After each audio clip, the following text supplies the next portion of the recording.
All right, guys. I'm here to show you my setup of my Future Beach Discovery 124F kayak that I got from Dick's for 250 bucks. So a little bit about the kayak. It holds 350 pounds according to the specs. It's 10 foot 4 inches long, and it's pretty well balanced for what it is for cheap kayak.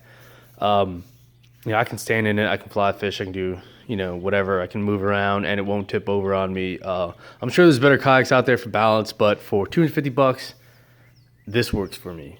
So I'll just show you my my little poor man setup.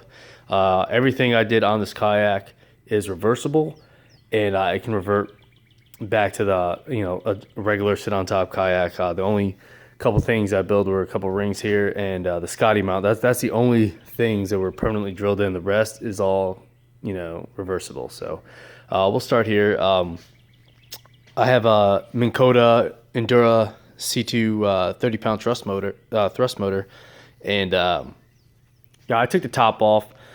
Did all the wiring myself. I kept all the original pieces, so if I ever wanted to use it on a separate boat or canoe or whatever, I can make that happen.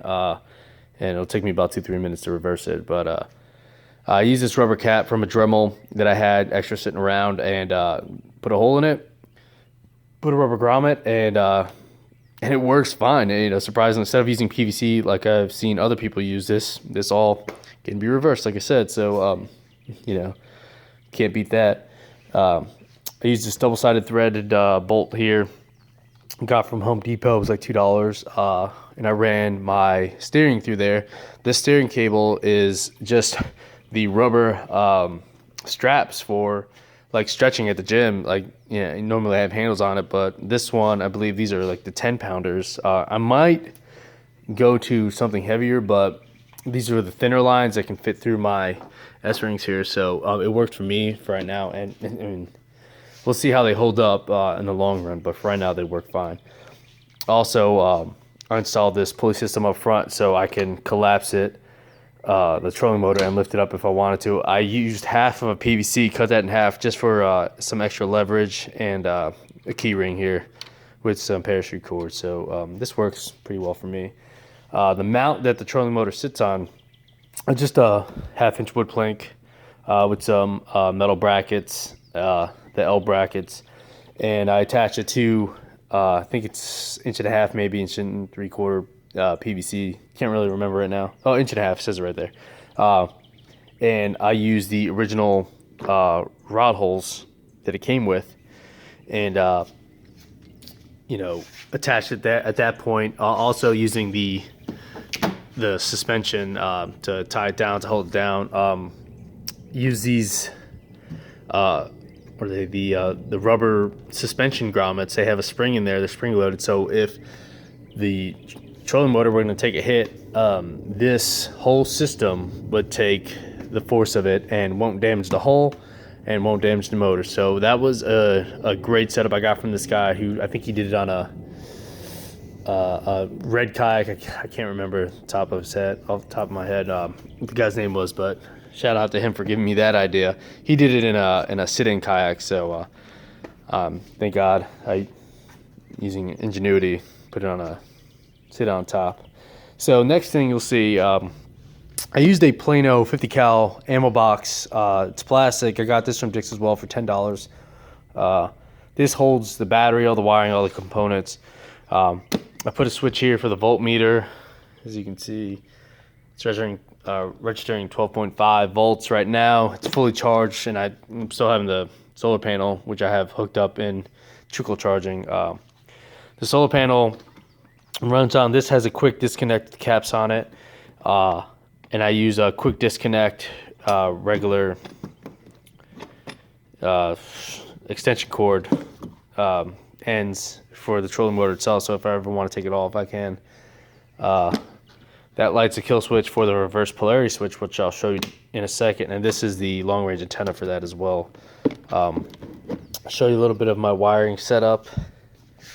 So that's a 50 amp circuit breaker right there. All the wiring for the switches. I have a quick disconnect right there, just in case I ever want to take the top off. 10 amp fuse for the solar panel. 30 amp fuse for pretty much the entire setup. And there's another 30 amp fuse inside the reverse polarity switch, which is watertight. Simple wiring, 4 wires plus 3 wires. If you wanted to add a manual on-off switch, which I did. So for what it's worth, this pretty sweet setup. That battery was from Walmart, $20, and you can't beat it. At full speed, the motor will run for about 3 hours on that. Maybe a little more with the trickle charge from the solar panel. So this is my remote control. Right now I have it tied down, but normally I have it on me. But this can go anywhere from 0 to 99 speed. So just click it on. That's forward, and right now it's on 52. I can go from 0 to 100 if need be, and I can stop it, go in reverse in full speed as well. And for it's from Gamma Electronics reverse polarity switch. It was $100, which was as much as the Minn Kota motor was. So, but you know what? For being lazy, and I can go forward while drinking beer and not paddle, and while this is moving, I'm pretty much doing nothing on the river. It works great for me. While I'm paddling though, I'll have that off, and I'll have the solar panel trickle charging. So, it's not gonna charge the battery fast, obviously, but it'll do the job. So, next thing, these rod holders I made using PVC as well, applying some heat and a Yingling bottle. I made the top rounded, and using a Dremel tool, cut the insides out for slots for my rod. So, that works great. I used some heavy duty bolts and bolted it to the cooler. Everything inside the cooler is silicone, so it's all watertight still. So that's a plus. So on this solar panel, I got this from AutoZone for $24, and it came with all the wiring, 2 different wiring harnesses, one for a 12-volt charger, and then with clamps that go right onto the battery. For $24, this is waterproof, weather resistant. It can take an ass whooping. Well worth it, and it'll trickle charge the battery. So it was a no-brainer for me. So going forward, my anchor, it's like a $7 anchor from Dick's. I painted it, but that's probably all going to come off here in the future. And then it's attached to a clothesline retractable pulley that I got from Home Depot for $10. And if I wanted to, I can just hook that right up to my anchor trolley system that I have running up and down the boat and tie it in, and it'll put the anchor forward or to the forward and rear of the boat depending on the current. So that works for me. So yeah, this is my anchor trolley system. Non-drill, just attached to the regular hooks, and using 550 cord, a D-ring, and a key ring, a couple knots here and there. So I put a kayak paddle holder, on here. This is one of the only things I actually drilled into the hull, and also this Scotty mount that I have my fly rod on, because my fly rod will not fit in the other rod holders. So I got this one up here. Also, the plus side of this is that if I wasn't fly fishing, was regular fishing, I could take this out and use the Scotty mount to hold a fish finder, whatever I want in the future. This seat, since the Discovery 124F doesn't come with a seat at all, it just comes with this shitty backrest. What I did was I bought this deer stand seat from Dick's for, I think it was like $15-20, something like that, and it actually fits pretty damn nice in here. It's not permanent, it's pretty comfortable, and it still allows me access to the scupper holes down there. So and the reason why I left that open, I can plug that at any time, is that I built this kayak trolley that fits into those scupper holes, so I can go right out the river, put the trolley right underneath the kayak, and drag to the truck, and it supports it and everything. So I painted everything. As you can see, it works great.